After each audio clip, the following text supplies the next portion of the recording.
Setelah mendengarkan ini, Bapak tadi dengar saya menyebutkan Al-Mahdi enggak? Di mana kemunculan Al-Mahdi? Setelah terjadinya dukhan.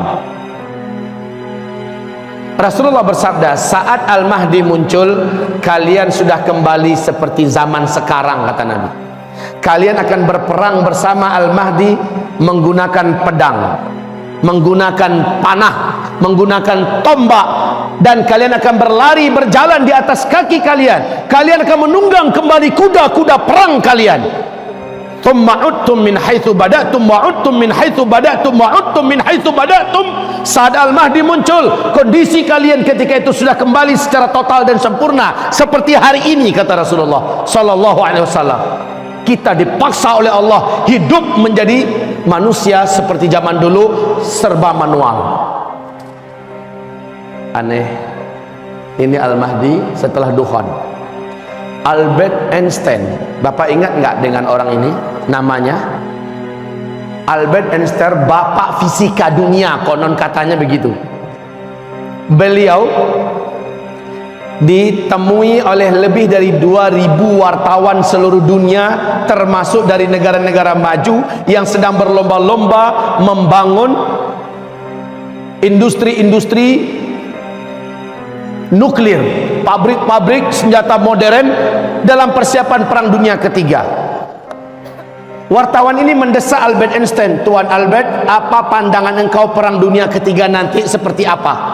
Mereka ingin dengar. Mula-mula Albert Einstein nggak mau jawab, Pak, tapi karena dipaksa, akhirnya dia berkata, kalian nanti akan berperang dengan senjata manual pada perang dunia ketiga. Saya tidak tahu senjata seperti apa yang akan kalian gunakan, tetapi yang pasti tidak ada satupun nuklir yang kalian buat hari ini pada perang dunia ketiga masih bisa kalian pakai. Tidak ada satupun pesawat yang hari ini kalian buat pada perang dunia ketiga bisa kalian pakai. Kalian semua akan kembali kepada senjata manual. Lihat, Albert Einstein meyakinkan kepada 2000 wartawan lebih, perang dunia ketiga sudah dimulai nanti dengan senjata manual. Wajar, Pak, di YouTube Bapak lihat apa kerjaan orang Eropa hari ini. Mereka mulai membuat senjata-senjata manual yang unik-unik dan aneh-aneh. Dan saya tidak heran kalau di Vatikan Roma puluhan ribu para pemuda-pemuda Kristen dilatih menunggang kuda sekarang ini dan melemparkan panah di atas kuda. Mereka sudah menyiapkan ratusan ribu pedang-pedang dari besi-besi terbaik hari ini. Kenapa kaum muslimin? Mereka yakin perang ke depan menggunakan kembali pedang, tombak, panah dan sebagainya. Umat Islam apa yang dipersiapkan? Pegang pisau dapur aja teroris, boro-boro megang pedang. Kalau mau ambil jalur legal, ambil jalur legal. Nah, saya dengar di Sentul ini, Adzikra ini ngambil jalur legal. Legal, ada pelatihan resminya, tercatat. Nanti kalau ada memanah, saya sarankan gabung di Perpani, buka cabangnya. Kalau berkuda, buka ekostrian di sini, buka perdasi di sini, ya cabangnya atau bagaimana. Lakukan seluruhnya secara legal. Karena umat Islam wajib untuk mempersiapkan diri seperti ini. Baik, kita lanjut. Al-Mahdi akan muncul. Dan Rasulullah bersabda, beliau munculnya di Mekah. Al-Mahdi munculnya nanti di Mekah. Tepatnya seorang lelaki dari Madinah dikejar oleh 300 orang pasukan darat berjalan kaki dari Damaskus. Mereka digelari dengan pasukan Sufyani, sejumlah 300 orang. Dikejar laki-laki yang ada di Madinah ini. Ciri-cirinya melengkapi seluruh ciri-ciri yang ada pada Al-Mahdi. Laki-laki ini tahu bahwa dia yang dimaksud, dia pun lari. Saat dia meninggalkan Madinah, melintasi Zulhulaifah, lalu lewat Al-Baida dan terus menuju Mekah, mereka 300 orang yang mengejar sampai di Al-Baida. Al-Baida adalah perbatasan antara Mekah dengan Madinah. Ya, kota kecil ini, Pak, masuklah 300 orang itu di situ. Allah jadikan gempa, kemudian terbelahlah tanah di Al-Baida. Satu kota itu, gedung-gedungnya, pasar-pasarnya tenggelam masuk ke dalam tanah. Termasuk 300 orang yang ada mengejar tadi tenggelam seluruhnya, kecuali hanya satu orang. disisakan oleh Allah untuk memberikan kabar kepada orang-orang di belakangnya, kami tenggelam di Al-Baida. Maka penduduk Mekah tahu bahwa penduduk masyarakat yang ada di Al-Baida sudah tenggelam. 300 pasukan yang mengejar seorang lelaki yang lari ke Mekah juga sudah tenggelam di Al-Baida. Maka pahamlah penduduk Mekah, laki-laki yang dikejar itu menurut hadis itulah Al-Mahdi. Penduduk Mekah segera menyebar mencari mana laki-laki tersebut, karena ciri-cirinya dijelaskan lengkap oleh Nabi. Dengan sangat mudah lelaki ini akhirnya ditemukan. Ternyata laki-laki ini ditemukan sedang tawaf, Pak. Sedang tawaf, karena adabnya kalau masuk Mekah tawaf kudum dulu kan. Dia tawaf duluan. Tawaf walaupun nundukkan muka, nggak kepengen ketahuan. Beda dengan orang yang di Medan, Pak, ngaku-ngaku Al-Mahdi. Aku adalah Al-Mahdi, ayo baiat dengan aku, nomor rekeningku sekian. Nolah. Satu kali baiat harganya sekian. Nah, kaum muslimin, ini Al-Mahdi malah menyembunyikan wajahnya. Tapi ditangkap oleh orang beriman. Kawan-kawan, ini dia lelakinya. Dipaksa untuk mau menerima baiat. Mula-mula dia tidak mau, dia menolak, dia minta waktu. Di malam harinya kata Rasulullah sallallahu alaihi wasallam, fa aslahahu Allahu fi lailatin. Allah pun mengislah keadaannya dalam satu malam. Al-Mahdi yang sebenarnya memang dialah Al-Mahdi tidak mau, sebenarnya dia tidak mau, tapi Allah kuatkan hatinya dalam satu malam sehingga dia besoknya siap untuk dibaiat. Allah jadikan dia memiliki kemampuan kepemimpinan yang sebelumnya dia tidak punya. Aslahahullahu fi lailah. Allah berikan dia bekal-bekal kepemimpinan. Allah berikan bagaimana cara menyatukan dunia, bagaimana cara menaklukkan musuh-musuh, bagaimana cara bla bla bla diajarkan oleh Allah dalam satu malam. Fa aslahahullahu fi lailah. Baca ini semua nanti di kitab Ensiklopedia Akhir Zaman. Kitab ini ada di luar. Baca di kitab ini bagaimana Al-Mahdi diajarkan oleh Allah dalam satu malam, diperbaiki keadaannya sehingga besok dia siap untuk dibaiat di Mekah, tepat di antara rukun Hajar Aswad dengan Maqam Ibrahim. Disitulah dia menerima baiat.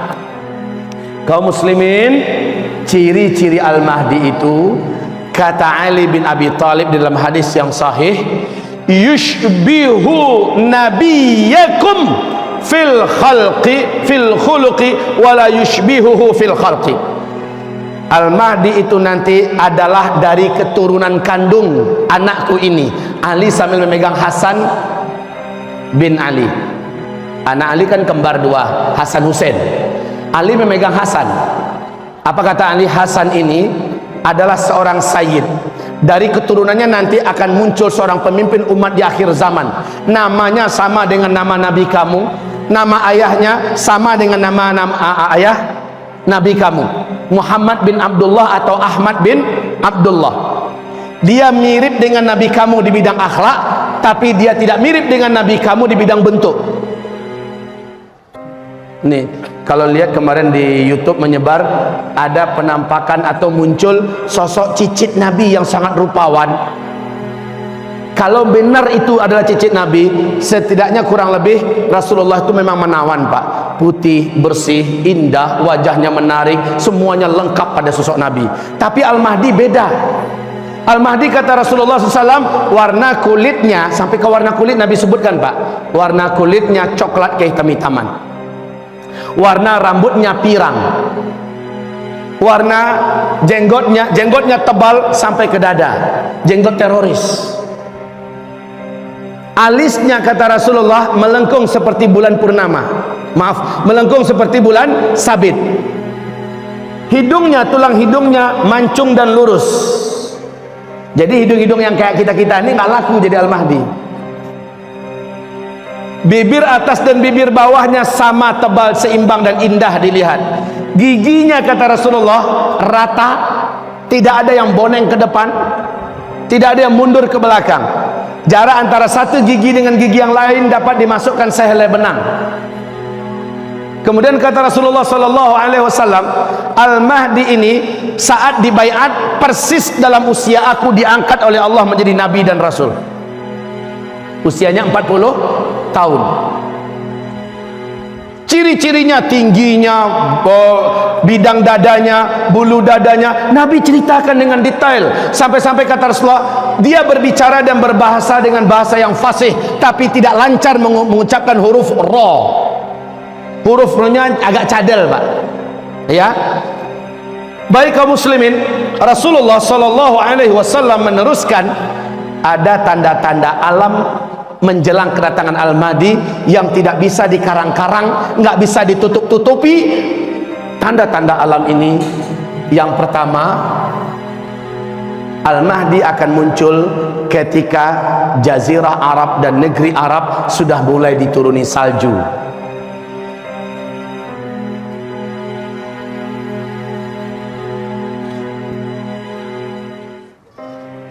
Salju turun di Arab sudah sejak 2009.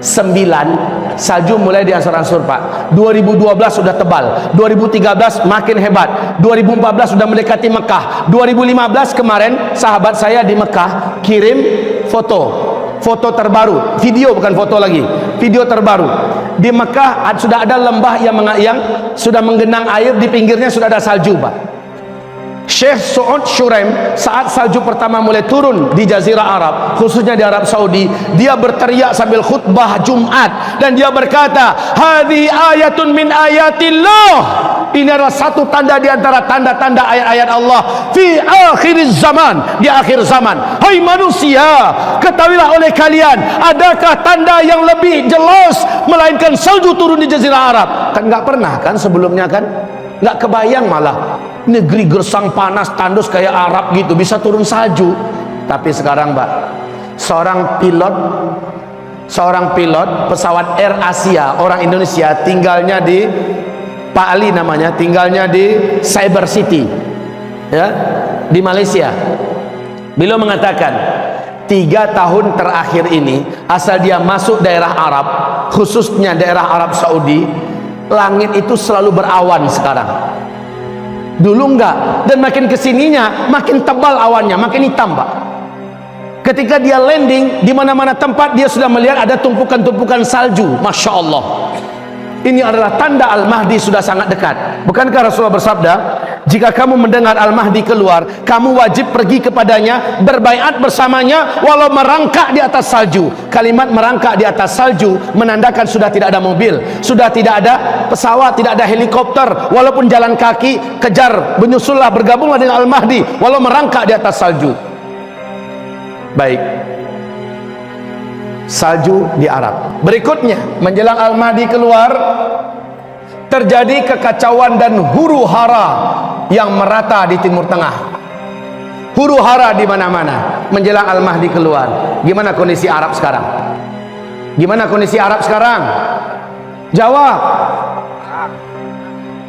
Setelah Arab Spring sampai hari ini nggak jelas juntrungannya, maka malah makin kesininya Pak, makin berkabut suasana di Timur Tengah itu. Huru hara, kegaduhan, perang dan perang. Menjelang Al-Mahdi keluar, terjadi fitnah di Syam. Fitnah di Syam, fitnah Syam. Nah, di mana Syam? Syria, Palestina, Lebanon dan Yordania. Fitnah di Syria, makna fitnah adalah terjadi pembantaian umat Islam, terjadi pembunuhan, terjadi peperangan, terjadi pengrusakan dan penghancuran yang dahsyat, terjadi eksodus masyarakat keluar dan diusir hebat-hebatan luar biasa. Fitan bisyam, dan Nabi berkata, ini pesan terpenting dari ceramah kita sekarang ini. Ini pesan terpenting. Awas, Bu, perhatian seluruhnya. Bapak, perhatikan seluruhnya. Pesan Rasulullah SAW yang mulia adalah saat fitnah di Syam sudah membara, perintah Rasulullah adalah badiru bil a'mali fitanan. Badiru bil a'mali fitanan. Berlomba-lombalah kamu memperbanyak amal-amal soleh di masa-masa fitnah. Wal fitanu bisyam, wal fitanu bisyam. Dan yang dimaksud dengan fitnah, standar barometernya adalah di negeri Syam. Rasul perintahkan, kalau fitnah sudah membara di Syam, kerjaan kalian semua yang bukan penduduk Syam, perbanyak amal soleh. kaum muslimin Jakarta, kaum muslimin Sentul, kaum muslimin Jawa Barat, kaum muslimin Jawa, kaum muslimin Sumatera, kaum muslimin se-Indonesia, kaum muslimin di tetangga jiran kita Malaysia, Australia, kaum muslimin satu dunia. Diperintahkan Nabi, bila fitnah Syam membara, kamu wajib memperbanyak amal soleh, berlomba-lomba memperbanyak amal soleh, stop amal salah. Perintah Rasulullah. Sebab apa? Sebab ke depan kalian akan menyaksikan fitnah di muka bumi ini terus naik. Bukan makin buruk, Pak. Bukan makin baik. Makin kesininya makin hebat fitnah-fitnah itu. Peperangan, bencana, musibah, kelaparan, petaka, dan segala macamnya yang jelek-jelek makin kesini makin hebat, Pak. Bapak akan saksikan. Wallahi 1-2 tahun ke depan Bapak akan percaya 100% dengan apa yang hari ini saya sampaikan. Kekacauan akan merata di seluruh dunia, termasuk di Indonesia. Bapak akan lihat bagaimana kondisi Indonesia sekarang yang gonjang-ganjing gak karu-karuan. Ciri-ciri kebangkitan komunis begitu sangat jelasnya. Bagaimana kuasa Syiah sudah mulai menggurita di mana-mana. Belum lagi ditambah dengan oknum-oknum yang sudah bersatu untuk menguasai Indonesia. La haula wala quwata illa billah. Ini baru Indonesia. Malaysia sekarang, Pak, saya tiap tahun dari 2011 ke Malaysia. Tiap bulan saya ada jadwal 1 minggu di Malaysia. Saya tahu bagaimana perkembangan sekarang yang ada di Malaysia. Hampir ambruk Malaysia, Pak. Ternyata begitu juga di negeri yang lain. Kita sedang menuju kepada kehancuran dalam makna yang sesungguhnya di akhir zaman. Ini fase keempat. Perintah Nabi, perbanyak amal soleh. Perbanyak amal soleh. Kalau sebelumnya solat kita masih di rumah, sekarang nggak ada lagi cerita solat di rumah, kejar ke masjid. Kalau sebelumnya kita puasa Ramadannya masih biasa-biasa, besok harus luar biasa puasa Ramadannya.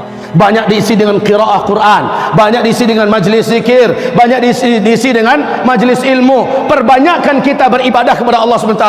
Kuatkan sedekah dan infaknya, kuatkan sedekah dan infaknya. Sebelum sedekah dan infak tidak lagi berguna dan tidak ada yang mau menerima. Selanjutnya, menjelang Al-Mahdi keluar, akan wafat terlebih dahulu seorang raja Arab, penguasa Mekah dan Madinah. Mekah Madinah itu di mana letaknya? Saudi, bukan di Kuwait, bukan di Uni Emirat Arab, di Saudi. Wafat seorang raja Arab. Wafat seorang raja Arab. Saya bacakan hadisnya berikut ini. Yaqtatilu inda kanzikum thalathah. Apa arti thalathah? Akan saling bergaduh, akan saling ribut, akan saling bercanggah, akan saling bertengkar, jatuh menjatuhkan, bahkan mungkin mengarah kepada perang. 3 orang putra khalifah atau putra raja ketika meninggal seorang raja pemimpin Mekah Madinah. La yasiru ila wahid minhum. Tidak seorang pun dari mereka bertiga itu yang benar-benar akan memimpin Mekah Madinah. Sebab apa? Rasul bersabda, kepemimpinan Mekah Madinah akan langsung digenggam dan dipegang oleh keturunan kandungku dari ahlul baitku, Al-Mahdi.